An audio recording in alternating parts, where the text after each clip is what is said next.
Alors, on est mieux préparé que les précédentes canicules. En tout cas, je l'espère. Et normalement, on a tous pris, nous les maires, des précautions pour qu'effectivement des coups de fil soient passés aux personnes âgées. On a aujourd'hui des fichiers qui fonctionnent, qui sont plus à jour qu'il y a quelques années.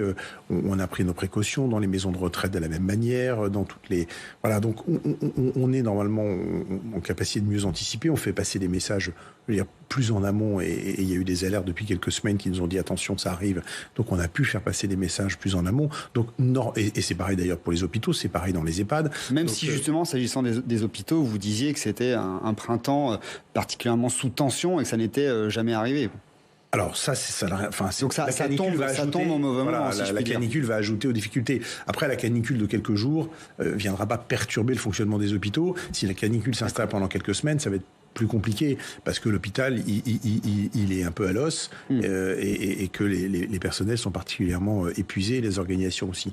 Donc aujourd'hui on est plutôt préparé, que ce soit les mairies, que ce soit l'ensemble des acteurs publics à cette canicule. Donc une canicule de 2 jours, de quelques jours ça se gère.